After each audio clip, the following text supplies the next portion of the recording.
Hey, it's the Fort Worth Playboy. And my Playboys Bunny. Welcome to our podcast where we discuss pickup, game, relationships, and Sex. And what we're going to talk about tonight is the difference between interesting and boring men. It's a big deal. It can make or break you. And truly, as much as I hate to say it, there seems to be an age gap between interesting and boring men. And they're the same men, they just handle things a little bit differently. And we've discussed this at length, between ourselves. But the originating question was, I asked her when we first started seeing each other. Yeah. I saw a lot of people, and I happened to be the first guy she went out with In a long time after our divorce.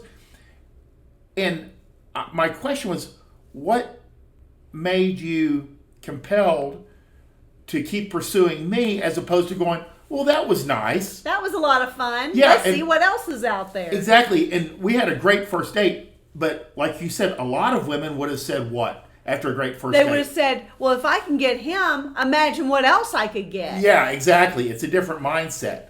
But, what had you realized, by the time you kind of met up with me, you had some conversations. Yeah, I had been on the apps a couple of different times for short periods of time, the way that girls do, and quite honestly, a lot of the conversation was just boring.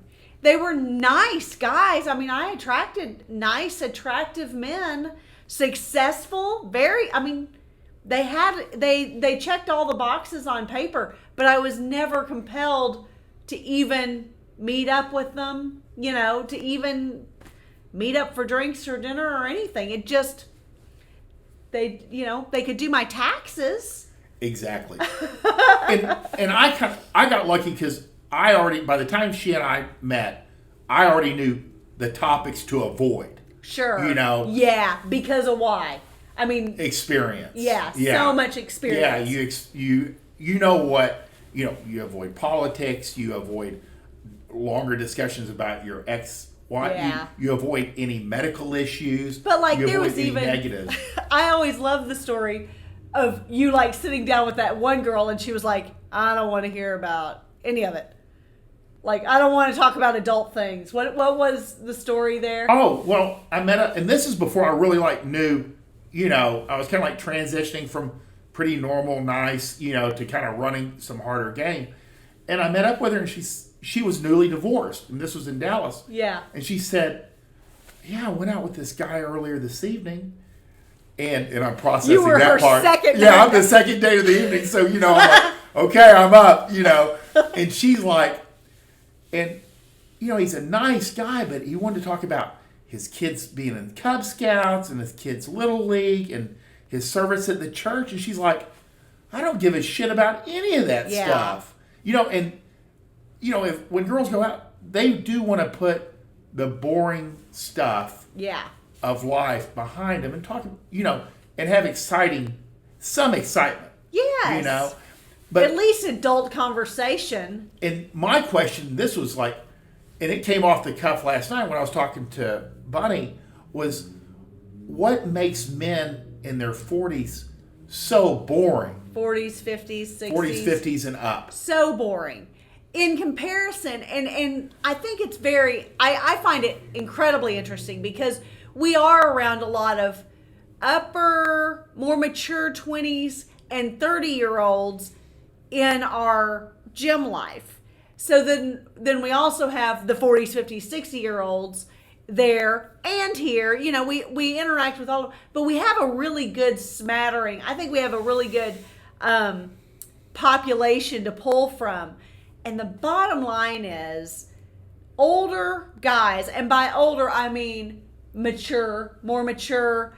Maybe they've had their family, they have the kids, maybe have had a house or do now, they have real jobs. All of these things, they talk about the weather, they talk about their job, they talk about just the most drab, whatever the political climate is of the moment. I mean, I'm getting bored talking about it now, just listing them.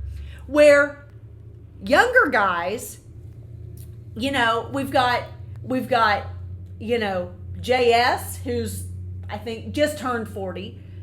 We've got AM, who's 36. These are mature professionals. Right. Males, not currently married. One of them's divorced. No kids. They're experiencing the same political climate. They're experiencing the same real jobs, the same all of it, the same weather that we are, and yet literally never mention it. Never think anything of it. It's about this Formula One race event that they just went to, or how much fun they just had last night out with their buddies, or this trip that they're taking next week that they're looking real forward to. They never talk about how many fucking cars they sold that week on the lot, or they never talk about that they weren't able to ride their motorcycle because it was raining. Like, none of it. They might talk about motorcycle riding. Yeah. But not the negative. Not like, well, it rained this week and I couldn't go ride. Yeah. You know, it's the same subject. Literally the same men, the same kind of men who are having the same experiences, but they come at it conversationally completely different. And I'll interject. If you have one rule in your mind when you go out with women, the cardinal rule is don't be boring. Yes, don't be boring. If a girl is bored, she will not fuck you. No. That's it. That's all you need to know. No. For guys, it's very simple. If she's bored, it's done. Yeah. You don't have to be an entertainer. No. You don't have to like tap dance. You don't have to be a jokester. But you can't bore her. And it may be as simple as taking a subject like you riding a motorcycle. Yeah. And telling her an exciting story or your future adventures. Or a trip you just came off of. Exactly. But not that you can't go ride because it's raining. Or, just it's the difference between night and day. A difference in context that for whatever reason, once people become mature grown-ups, they stop. They've lost their ability to converse. Yes, it's very strange. They want to talk about their lawn seed and their grill and the bass that they caught. But instead of talking about how exciting that adventure was, the bass fishing adventure, they actually talk about the way they cooked it on the grill, the recipe they used. I'm like, oh my God, if you tell me one more grilling story, I'm gonna have to. No grilling. No cooking stories. I mean, it's just weird. It is weird. But it's something that I've seen universally across the board, 40s, 50s, and above. You guys got to work on this. It's rough. Girls don't want to hear that stuff. You want interesting stories that display high value. Yeah. And it can't be direct. It has to be roundabout. Exactly. You know what I mean? You can kind of like, just even like saying, hey, yeah, we went sailing last week. Yeah. Well, you got a fucking sailboat. Yeah. You're doing things that are interesting and it displays high value. And it's indirect. Well, and I think one really great example of this is what we were just talking about last night, is that, okay, so one of our example younger guys, he's a Porsche salesperson and wildly successful, charismatic, like he's exactly what you think a Porsche salesman would be. He is all of these things. But instead of ever talking about that, you would literally not know if you didn't know. Never once. He says, gotta love living in an entertainment district. He said, this last weekend when I went down to the Formula One races, he said, I made the mistake of driving my Porsche. He was like, that thing beat me all to hell the whole way down there. And you're like, fuck, I want to ride in I want to ride in a Porsche. I want to ride in your Porsche all the way to Austin for a big event and stay all weekend. And then, like, And it was completely, like you're saying, As completely casual. As casual, but it displays high value. Exactly. And you don't have to have a Porsche to No. display high value. But that was just a really great example that was super smooth of a way that displays high value, and Yeah. yet the girl's going, whoa, whoa, whoa, whoa. Exactly. What? Exactly. I want to ride in that car. I want to drive that car. And if you know anything, even if you don't know what F1 is, the fact that you don't know what it is should convey that it's probably a little bit higher echelon. You know what I mean? Sure. It is. Whatever the event, Yeah, whatever exactly. the event is, Exactly. you know, we've got skydiving, we've got, Scuba diving. I mean, any of these kind of things.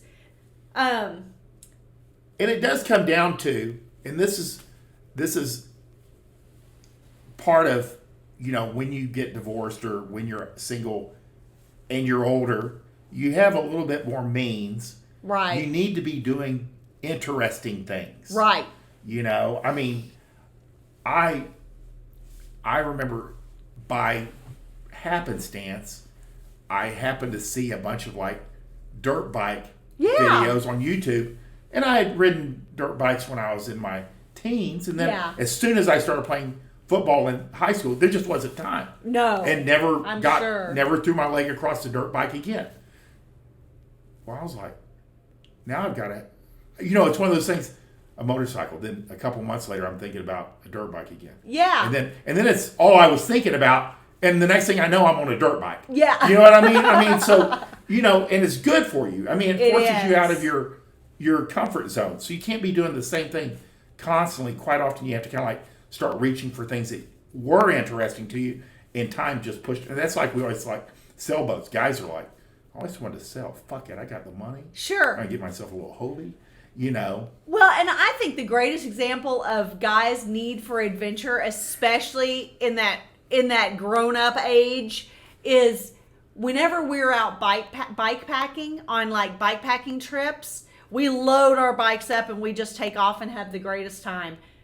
But the looks that we get from men driving their Suburbans with their family in tow, they look like they are ready to jump out of the truck and just come with us.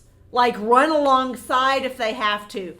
They are so starved for interesting things to do. They've been doing the same thing. Yeah.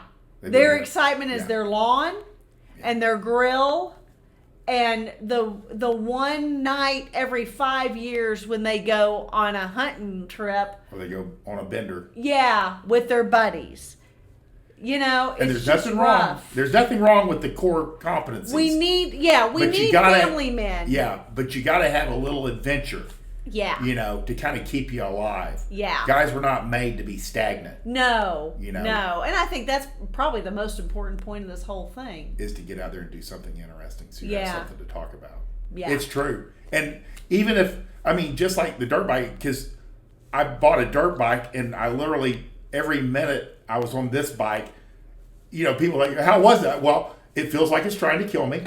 The entire time I'm like, the whole time I felt like I was on this murder machine until it took like a year. And then, I literally, and now I own a dirt bike also. Yeah, so and I love it. 3 bikes down the road and now we buy her a bike.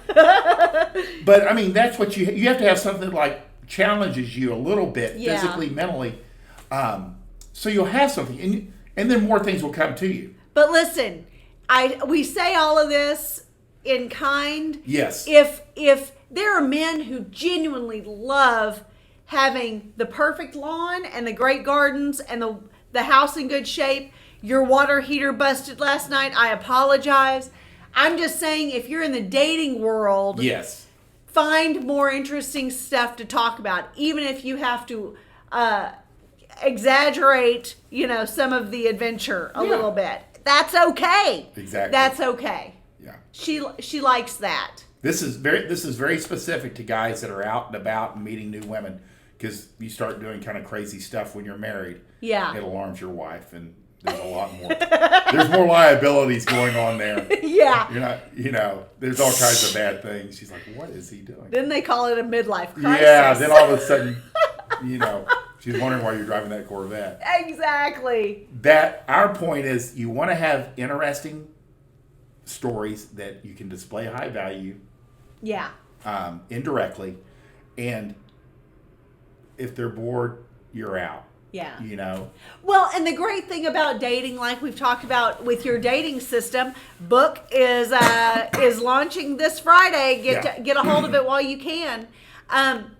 The great thing about the dating system is it's kind of like a comedic, you need a routine. bit. You've got your routine. If a story falls flat 5 different times, then maybe eliminate that story or tweak it in a more interesting way. If a story hits with these girls and their eyes light up and they get real wide and they turn towards you more and they start touching you and laughing and, kind of forgetting themselves a little bit, then you've got a winner. And guys won't tell you. You can reuse these stories. Yes, You don't have to reinvent the wheel every time you go out. No. Tell the same fucking stories over and over and over again, especially if they're working. Yeah. And you'll find yourself sleeping with more girls. That's the bottom line. I know that sounds ridiculous, but a system or a routine, and it's just like going to the gym on random days without a plan. You'll never move forward. Right. But if you have set days, you have a routine, it allows you to tweak it and get better. Exactly. And make improvements every time. It's a win-win. Yeah. There's nothing wrong with having a dating system, especially for guys who need structure. And we want to encourage you, I especially want to encourage you, pick up that book of Fort Worth Playboys because it is fucking phenomenal and it works. It works. And if you guys like this podcast, please hit the like button, subscribe to our channel, and share your stories below in the comments. We want to hear from you. We love the comments. Thank you so much for joining us. Bye.